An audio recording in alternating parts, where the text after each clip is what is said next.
Assalamualaikum warahmatullahi wabarakatuh. Perkenalkan, kami dari kelompok 2. Di sini kami akan mempresentasikan ataupun menjelaskan tentang kitab Tafsir Al-Munir karya Syekh Muhammad Nawawi Al-Bantani.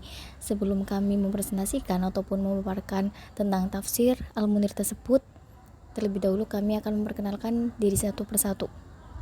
Perkenalkan, nama saya Mes Karwangi dan teman saya yang bernama Fama Miftahun Nikmah. Baik, poin yang pertama yaitu judul kitab Tafsir Al-Munir, yaitu At-Tafsirul Munir fil Aqidah wasi Syariah wal Manhaj. Kitab ini dikarang oleh Syekh Muhammad Nawawi Al-Bantani yang diterbitkan di kota Damaskus pada tahun 1426 Hijriah yang terdiri dari 2 jilid. Selanjutnya ada biografi dari Syekh Muhammad Nawawi Al-Bantani. Beliau memiliki nama lengkap yaitu Nawawi bin Umar bin Arabi Al-Jawi Al-Bantani. Ia termasuk keturunan Sunan Gunung Jati Maulana Syarif Hidayatullah. Ia memiliki gelar yaitu Muhyiddin. Namun ia sendiri tidak senang diberi gelar ini. Ketidaksukaan itu disebabkan rasa tawadu yang tumbuh pada diri Imam Nawawi, meskipun sebenarnya ia pantas diberi gelar tersebut, karena dengan dia Allah menghidupkan sunnah, mematikan bid'ah, menyuruh melakukan perbuatan yang mungkar, dan memberikan manfaat kepada umat Islam dengan karya-karyanya. Syekh Nawawi ini adalah seorang ulama Indonesia bertaraf internasional yang menjadi imam Masjidil Haram. Ia bergelar Al-Bantani karena berasal dari Banten, Indonesia. Ia adalah seorang ulama Nusantara yang berkarismatik yang paling berpengaruh di Mekah Al-Mukarramah karena kealimannya, banyaknya murid dan karya ilmiahnya yang berjasa besar dan intelektual yang sangat produktif menulis kitab. Jumlah karyanya tidak kurang dari 115 kitab yang meliputi bidang ilmu fikih, tauhid, tasawuf, tafsir, hadis, nahwu, syaraf, serta sirah nabawiyah dan yang lainnya. Kelahiran Syekh Nawawi Al-Bantani ini lahir di dalam keluarga agamis di desa Tanara, Serang, Banten pada tahun 1230 Hijriah atau 1813 Masehi. Ayahnya bernama Kiai Umar bin Arabi, ulama yang berasal dari desa.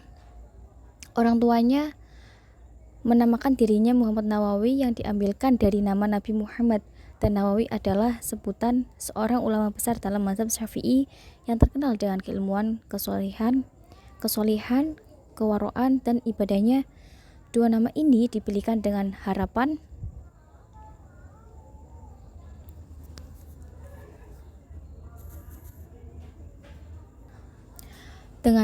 agar Allah memberikan keberkahan sebagaimana diberikan kepada Nabi Muhammad SAW. Syekh Nawawi Al-Bantani, ayahnya seorang tokoh agama yang sangat disegani. Perkembangan hidup dan upayanya dalam mencari ilmu sejak kecil, Syekh Nawawi telah diarahkan ayahnya untuk menjadi seorang ulama. Ia bersama kedua saudaranya yang bernama Tamim dan Ahmad diajar mengenal agama oleh ayahnya sendiri.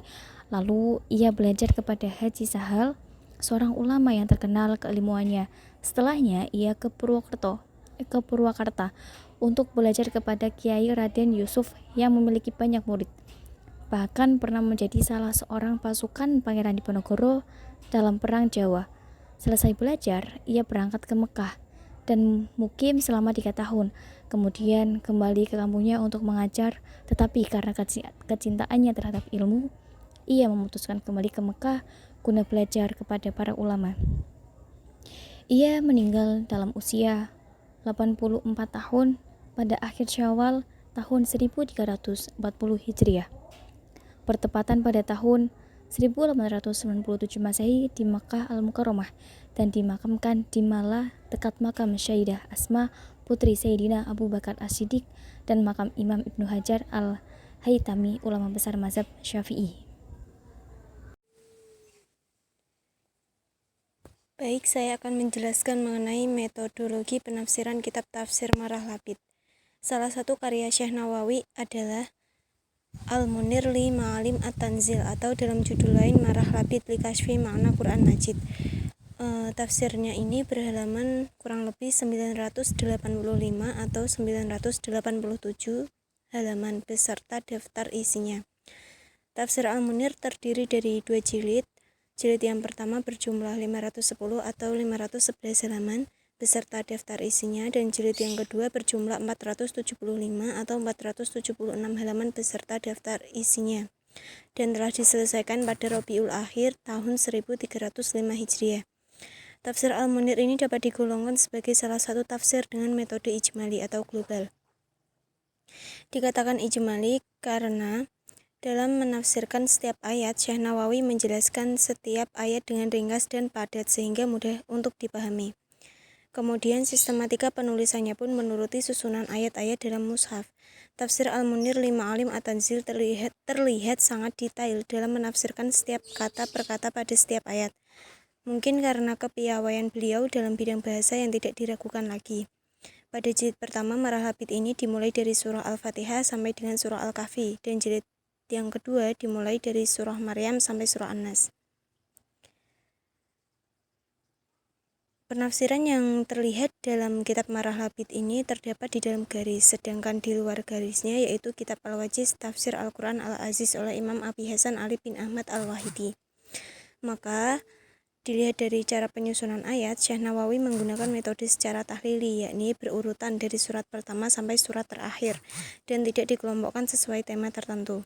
Kemudian dalam tafsir ini juga ditemukan adanya metode muqaron, yakni membandingkan antara ayat yang satu dengan ayat yang lain. Mengenai corak yang digunakan oleh Imam Nawawi, ada yang mengatakan bahwa tafsir ini dikategorikan dalam corak riwayat atau bil maksur, karena tafsir ini belum memenuhi persyaratan untuk dikaitkan menempuh corak bil ro'i. Pernyataan demikian dapat disimpulkan sebab dalam permulaan pernyataan di dalam tafsirnya pada bab pembukaan, Imam Nawawi mengatakan bahwa ia takut menafsirkan Al-Quran dengan tafsir pemikiran murninya atau bil ro'i saja. Hal ini terbukti dalam praktisnya bahwa Imam Nawawi banyak mengutip hadis-hadis Rasulullah, pendapat sahabat tabi'in atau para tokoh yang dianggapnya muktabar dalam menjelaskan ayat tertentu. Kemudian ada pula yang berpendapat bahwa Marah Labid ini menggunakan corak bil ro'i yang lebih khususnya bernuansa sufi atau corak sufi. Kendati demikian, terdapat juga dalam pendapat yang lain yang menyatakan bahwasanya Marah Labid ini bercorak bil riwayah, dengan bukti bahwa dalam pembukaan kitab Marah Labid itu Imam Nawawi menyebutkan beberapa kitab-kitab yang menjadi rujukan beliau. Di antaranya ada Futuhat Ilahiyat, Mafatihul Ghaib, Sirajul Munir, dan Tanwir Al-Muqabbas, dan Tafsir Abu Su'ud. Selanjutnya, contoh penafsiran yang terdapat dalam tafsir Marah Labid atau tafsir Al-Munir. Contohnya yaitu penafsiran ayat dengan ayat, yakni antara surat Al-Fatihah ayat 4 dengan surat Al-Infitor ayat 19. Yang pertama ada surah Al-Fatihah ayat 4 yang bunyinya Maliki Yaumiddin. Sebelum menjelaskan makna ayat tersebut, Syekh Nawawi terlebih dahulu memaparkan secara ringkas tentang perbedaan qiraat yang terkait dengan makna ayat di atas. Menurut Imam Asim, Imam Kisai, dan Imam Ya'qub, lafadz pada ayat tersebut dibaca dengan panjang pada huruf mim. Sedangkan menurut imam qiraat yang lain, lafadz pada ayat tersebut dibaca dengan tanpa ada alif setelah mim. Adapun makna ayat tersebut yaitu jika lafadz dibaca dengan panjang pada huruf mim, maka maknanya adalah bahwa Allah adalah zat yang mengatur segala urusan pada hari kiamat nanti. Di samping itu, ayat ini menurut Syekh Nawawi ada munasabahnya dengan firman Allah pada surat Al-Infitor ayat 19 yang bunyinya yauma la tamliku nafsun li nafsin syai'a wal amru yauma idzil lillah. Sedangkan jika lafadz pada ayat tersebut dibaca dengan pendek, yakni tanpa menggunakan alif pada huruf setelah mim, maka maksud ayat tersebut adalah bahwa Allah merupakan zat yang mengatur segala urusan pada hari kiamat dengan perintah dan larangan. Penjelasan yang terakhir yaitu ada karakteristik tafsir Al-Munir. Adapun karakteristik dari kitab tafsir Al-Munir ini yang pertama yaitu penafsiran baru dimulai dari halaman kedua, sedangkan halaman pertama dimulai dengan pembukaan. Dan yang kedua, terdapat penjelasan di bagian akhir tentang penafsiran pada jilid 1 dan 2. Yang ketiga, batch ayat selalu berada di dalam kurung. Yang keempat, huruf-huruf muqatta'ah tidak ditafsirkan, walaupun ada yang ditafsirkan itu juga menggunakan kata qila yang nilainya itu pun dikategorikan lemah. Dan yang kelima, terkadang menggunakan kata ayyuhaza sebelum penafsiran, akan tetapi ada juga yang tidak. Yang terakhir, karakteristik yang terakhir yaitu diawali dengan penyebutan nama surat berarti Makkiyah dan Madaniyah. Sekian presentasi dari kelompok kami, yaitu tentang mengenai tafsir Al-Munir karya Syekh Nawawi Al-Bantani. Apabila ada kekurangan mohon dimaafkan. Kurang lebihnya dari kelompok kami mengucapkan mohon maaf sebesar-besarnya dan terima kasih. Semoga bermanfaat bagi teman-teman semua. Sekian, wassalamualaikum warahmatullahi wabarakatuh.